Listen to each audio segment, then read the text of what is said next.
کون ہے جس سے گناہ نہیں ہوتا؟ کون کون؟ میں اسے انسان ماننے کے لیے تیار نہیں. یا تو وہ کوئی فرشتہ ہے یا نبی ہے. نہ نبی آ سکتا ہے نہ ہم فرشتے ہیں. وہ انسان ہی نہیں جس سے خطا نہ ہو. لہذا میں اپنے رب کی قدرت پہ قربان جاؤں, رحمت پہ قربان جاؤں کہ اس نے توبہ کے لیے نہ عمر کی قید نہ عدد کی قید. ابھی تو 60 سال کا ہو گیا ہے, 70 سال کا ہو گیا, اب تیری کوئی توبہ نہیں. آخری سانس میں آ جا, قبول ہے. ابھی تیری 100 دفعہ ٹوٹ چکی ہے توبہ, اب 101 دفعہ قبول نہیں, 1 کروڑ دفعہ توڑ کے آ جا, قبول ہے. کریم ذات سے واسطہ ہے. لیکن کریم ذات نے کچھ ضابطے بنائے ہیں, کچھ نظام بنائے ہیں. اس نے یزید اور حسین کو الگ کیا ہے. ایک سود خور بھی کہے اللہ غفور الرحیم ہے, راتوں کو شراب میں ٹن کہے اللہ پہ معاف کرے گا, راتوں کو مصلی پہ تڑپنے والا اور شراب پینے والا اللہ کا قانون ہے, اللہ کا نظام. ظلم و ستم کے پہاڑ ڈھانے والا اور مظلوم بن کے سسک سسک کے زندگی گزارنے والا کیسے برابر ہو؟ آنکھ کا چھلکنا اور جام کا چھلکنا اللہ برابر کر دے, ایسی اندھیر نگری بھی تو کوئی نہیں ہے. ام نجعل المتقین کالفجار, کیا نیک اور بد میں برابر کر دوں گا؟ افنجعل المسلمین کالمجرمین ما لکم کیف تحکمون. اس لیے بھائی بہنوں, معاملہ بہت آسان ہے اگر توبہ ہو جائے, اور جب گناہ ہو پھر توبہ ہو جائے. جب گناہ ہو پھر توبہ ہو جائے تو معاملہ آسان ہے. مشکل کب ہے؟ جب آدمی اکڑ جائے, معاملہ خطرناک ہے. لیکن گناہ کے ساتھ توبہ ہو, آسانی, معافی ہے, کیونکہ وہ ہے ہی معافی کو پسند کرنے والا. لہذا بھائی بہنوں, توبہ کی عادت بناؤ. دیکھو, ایک معاملہ ہے اللہ اور آپ کا, اس میں بڑی گنجائش ہے. ایک معاملہ ہے بندوں اور آپ کا, وہ بڑا اوکھا ہے. اللہ کے واسطے کسی کے عیب نہ دیکھو, کسی کی پگڑی نہ اچھالو, کسی کو بے عزت نہ کرو, کسی کی کمیاں نہ پکڑو, کسی پہ تبصرے نہ کرو. یہ بہت خوفناک کیس ہے. نماز چھوٹ گئی, یہ اتنا خوفناک کیس نہیں ہے. روزہ چھوٹ گیا, حج چھوٹ گیا, خوفناک ہیں, لیکن یہ ڈائریکٹ اللہ کے ساتھ ہے, جب چاہے معاف کر دو. لیکن میرا اور آصف کا جو معاملہ ہے, میرا اور سردار صاحب کا جو معاملہ ہے, میرا اور آپ کا جو معاملہ ہے, یہ بہت خوفناک ہے. اس میں کسا ہوا قانون ہے کہ کسی کو حقیر نہ جانو. عیسیٰ علیہ السلام گزر رہے تھے اپنے ساتھیوں کا, ایک ڈاکو اوپر بیٹھا تھا پہاڑ پر, چوٹی پر. فلسطین میں چھوٹے چھوٹے پہاڑ ہیں, بڑے نہیں. تو اس کی نظر پڑی, نور نبوت دیکھا تو اس کو ندامت ہوئی. اس نے کہا یا لعنت ہے تیری زندگی, ساری زندگی ڈاکیاں گزارتی, چل توبہ کرتے سے نیک نبی دا ساتھ دے. انہوں نے کہا یا اللہ میری پچھلی معاف کر. میں آ گیا, نیچے اترا, ساتھ ہو لیا. عیسیٰ علیہ السلام کا ایک صحابی ساتھ جا رہا ہے. صحابی, ہر امت کا سب سے اعلیٰ شخص وہ ہوتا ہے جس نے نبی کا فیض پایا ہو. یہ ڈاکو, یہ صحابی. اس صحابی نے اس کو یوں دیکھا, نفرت سے, اچھا ایک کتوں آ گیا. ایک تکبر پیسے کا ہوتا ہے, ایک تکبر نیکی کا ہوتا ہے. یہ پردے والی عورتیں بے پرد عورت کو یوں دیکھتی ہیں, انہیں نہیں پتا کہ انہوں نے بے پردگی سے بھی بڑی تباہی پھیلا تھی. ایک پیسے کا تکبر ہے, ایک نیکی کا تکبر ہے. ہم دیندار لوگ ہیں, ہم پردہ دار خواتین ہیں, یہ بے غیرت بے حیا ہیں. اور میں نے تو ناچنے والیوں میں بھی اللہ کی محبت کو دیکھا. اب نسیم وکی کی والدہ فوت ہوگی, میں نے اس کا جنازہ پڑھا ہے, تو سارے اداکار اکٹھے تھے. میں نے تھوڑا سا اللہ کے نبی کا ذکر کیا. میں نے جتنا ان کو روتے دیکھا, میں نے آج تک کسی کو ایسا روتے نہیں دیکھا. ہر مومن کے دل میں ایمان ہے. ارے عرفات وہ میدان ہے جہاں میرا اللہ کہتا ہے اتنے گناہ لاؤ جتنے بارش کے قطرے, اور اتنے لاؤ جتنے ریت کے ذرے, اور اتنے لاؤ جتنے درختوں کے پتے, آ کے معافی مانگو, سب معاف کروں گا. لیکن میرے آج کا ماحول, آج کا دیندار, وہ کسی کو معاف کرنے کے لیے تیار نہیں ہے. ایک ہے میرا آپ کا معاملہ، بڑی احتیاط برتو، کسی کو حقیر نہ جانو، کسی کی کمی نہ دل میں لانا، کسی کے عیب نہ پکڑنا، کسی کی پگڑی نہ اچھالنا، ہر چیز منہ پہ مار دی جائے گی۔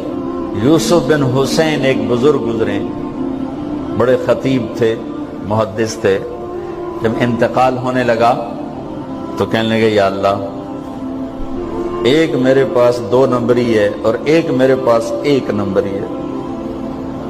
2 نمبری تو یہ ہے کہ تیرے اور میرے درمیان جو تعلق تھا میں اسے کبھی ٹھیک نہ کر سکا، اور ایک تیرے اور میرے اور تیرے بندوں کے درمیان تعلق تھا، اس میں نے کبھی 2 نمبری نہیں کی، میں ہمیشہ 1 نمبر پہ رہا۔ یا اللہ، میری ایک دیانت ہے، ایک خیانت ہے، میری دیانت کے بدلے میری خیانت کو معاف کر دو۔ جب ان کا انتقال ہوا تو وہ خواب میں ملے ایک دوست کو، کہ آپ کے ساتھ کیا ہوا؟ کہ اللہ نے مجھ سے کھڑا کیا، کہا یوسف مرتے ہوئے کیا کہا تھا؟ کیا کہا تھا؟ دوہراؤ، کیا کہا؟ کہ یا اللہ، میں نے یہ کہا تھا کہ میرے رب، ایک خیانت ہے جو میرے اور تیرے درمیان رہی ہمیشہ، میں اسے ٹھیک نہ کر سکا، ایک دیانت ہے جو میرے اور تیرے بندوں کے درمیان رہی، میری دیانت کے بدلے میری خیانت کو معاف کر۔ تو کہا یوسف، بس تیری یہ بات ہمیں پسند آئی، جاؤ معاف کیا۔ میرے نبی نے بڑے عجیب واقعہ سنا ایک، تو قیامت کے دن 2 آدمیوں کو کہے گا چلو جہنم کی طرف، تو ایک دوڑ لگا دے گا اور ایک چلتے چلتے پیچھے مڑ کے دیکھے، پھر آگے جائے گا، پھر دیکھے، تو اللہ دونوں کو واپس بلا لے گا۔ ہاں بھائی، تو نے دوڑ کیوں لگائی؟ آگے دیکھنے رہے ہو جہنم ہے؟ کہے گا یا اللہ، تیری نہ ماننے کی وجہ سے تو جہنم دیکھی، تو مجھے خیال آیا آج ہی تیری مان لوں، شاید تیری رحمت متوجہ ہو جائے۔ کہا اچھا بھائی، تو کیوں پیچھے مڑ مڑ کے دیکھ رہا تھا؟ کہ یا اللہ، تیرے بارے میں سنا تھا تو بڑا مہربان ہے، تو میں دیکھ رہا تھا کہ شاید تیری رحمت کہے گی آ جا۔ کوئی نہیں، آ جا۔ تو اللہ کہے گا چلو تھوڑی گالی میں نے بڑی چنگی لگی، جاؤ جنت میں چلے جاؤ۔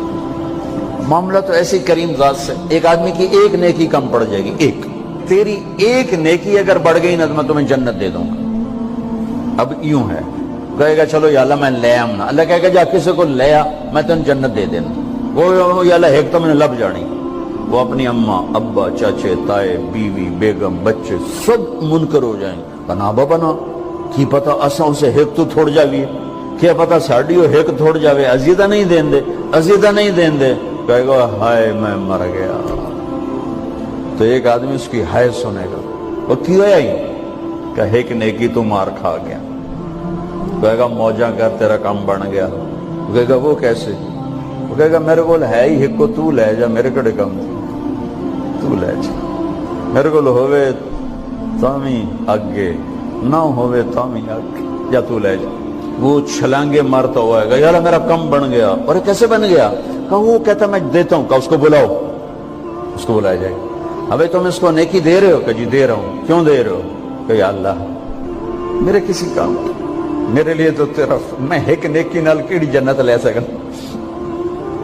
تو اللہ تعالیٰ فرمائیں گے اچھا آج مجھ سے بڑے سخی بننا چاہتے ہو؟ آج مجھ سے بڑا سخی کوئی نہیں ہے، چل تیری سخاوت پہ تو بھی جنت میں جائے، یہ بھی جنت ہے۔ اس لحاظ سے معاملہ بہت آسان ہے، مشکل نہیں ہے۔ اگر ہم گناہ پر توبہ کر رہے ہیں تو معاملہ آسان ہے، گناہ کر کے ڈٹ جائیں پھر معاملہ خوفناک ہے۔ یہ نیکی کے تکبر میں یا گناہ پہ اڑ جانا یہ خوفناک چیز ہے۔ لیکن اگر ہم معافی مانگ رہے ہیں تو مسئلہ ہی کوئی، سب سے آسان کام ہے اللہ کو راضی کر، سب سے آسان کام۔ چونکہ اللہ اسد، اگر میں آصف صاحب کو معاف نہیں کرتا، کیوں کہ میرے دل پر اثر ہے، سردار صاحب مجھے معاف نہیں کر رہے، کیوں کہ میری زیادتی کا دل پر اثر ہے، اس لیے معاف کرنے میں آدمی دیر کرتا ہے۔ اللہ کیا کہتا ہے؟ تم سارے سجدے میں گر جاؤ، میرے اوپر کوئی اثر نہیں، تم سارے پتھر کے آگے گر جاؤ، میرے اوپر کوئی اثر نہیں، اثر سے پاک ہے۔ لہذا ادھر منہ سے نکلتا ہے یا اللہ معاف کر، اور ادھر سے جواب آتا ہے جاؤ معاف کر دیا.